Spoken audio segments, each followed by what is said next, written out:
Syukur kita panjatkan kepada Tuhan Yang Maha Esa karena hari ini kita bisa berkumpul dalam keadaan sehat.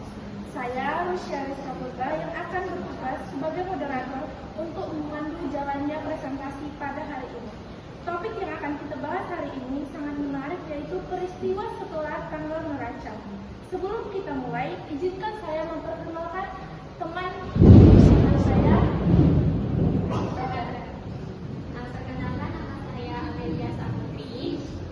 Perkenalkan, nama saya Andi Septirani Lestari. Baik, di sini akan kita mulai untuk memaparkan materi yang akan disampaikan oleh Andi. Untuk Andi, saya persilakan. Baik teman-teman semua, yang pertama itu yang kita bahas adalah pengertian.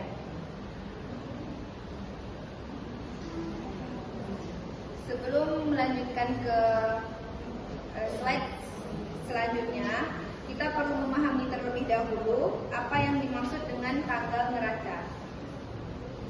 Tanggal neraca adalah tanggal akhir periode laporan keuangan.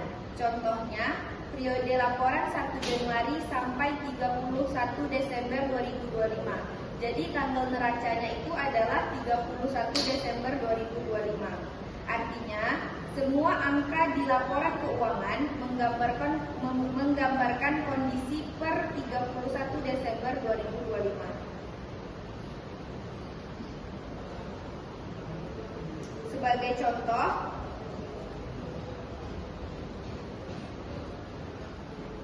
selanjutnya, apa itu peristiwa setelah tanggal neraca? Peristiwa setelah tanggal neraca adalah kejadian yang terjadi setelah tanggal 31 Desember 2025, tetapi sebelum laporan keuangan diterbitkan secara resmi. Artinya, kejadiannya terjadi setelah tutup buku, tapi masih berhubungan dengan laporan keuangan.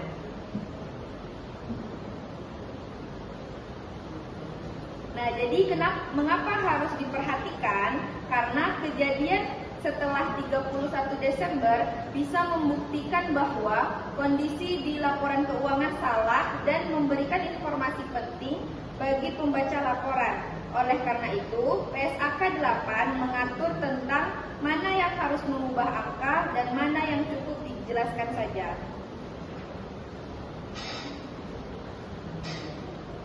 Baik, sekian pemaparan dari Andi. Selanjutnya, materi yang akan dipaparkan oleh saudari.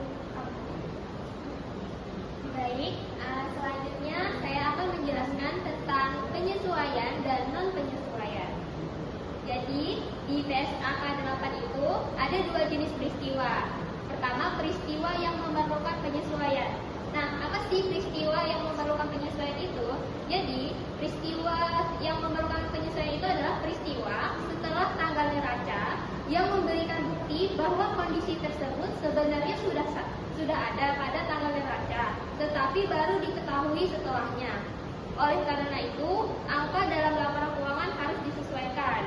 Contohnya, piutang usaha yang akhirnya tidak tertagih karena pelanggan sudah mengalami kesulitan keuangan sebelum tanggal neraca.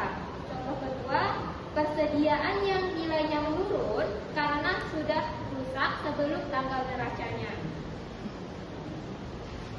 Dan ini cara pencatatan untuk contoh pertama, yaitu beban kerugian piutang pada cadangan kerugian piutang.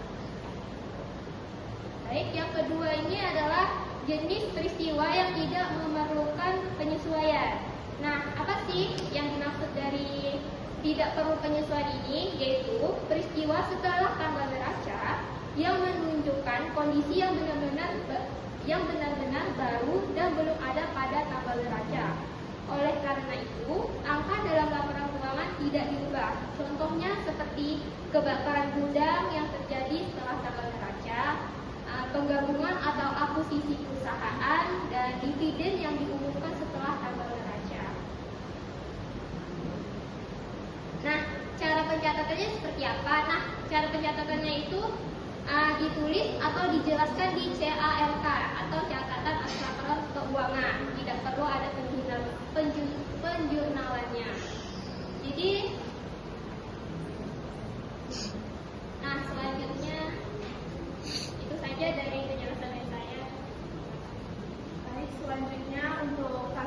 khusus akan dijelaskan oleh rekan saya, Anta.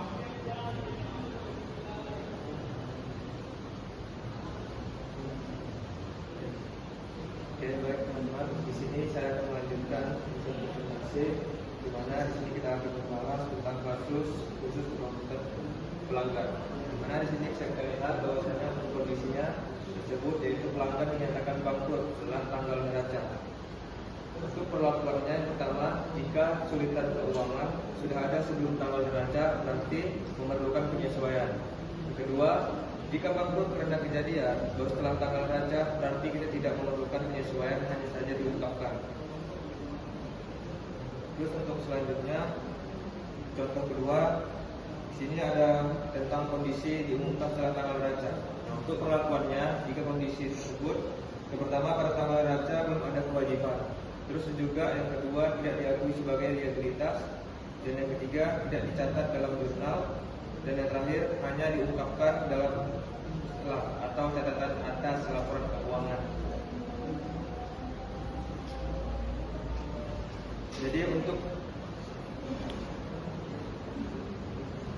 sebaik sekian dari kasus saya jelaskan, kembali ke penjelasan.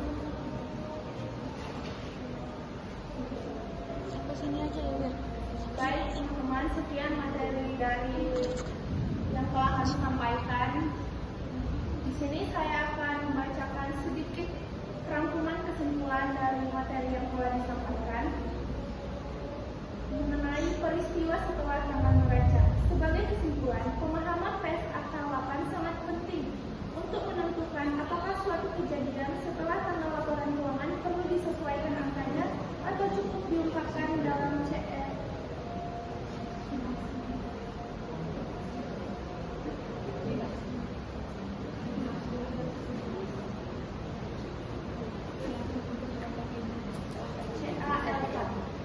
Nah, sekarang kita masuk ke sesi pertanyaan. Kami membuka sesi pertanyaan. Bagi teman-teman yang ingin bertanya, boleh mengangkat tangan.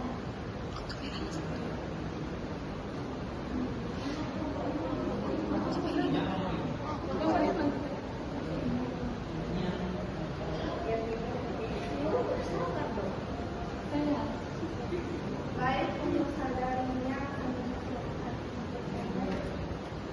Baik, terima kasih atas waktunya. Perkenalkan, nama saya Kurnia Sari dari kelompok 5. Saya ingin bertanya atas materi yang sudah kita bahas ini, yaitu peristiwa setelah tanggal neraca. Berarti ini peristiwa transaksi yang akan terjadi setelah pembukuan berarti ya. Nah, andai kata nih di periode tahun 2025 yang lalu itu perusahaan kita sudah ditutup, ada penutupan piutang. Nah, itu langsung dihapus gitu. Nah, bagaimana pemberlakuannya jika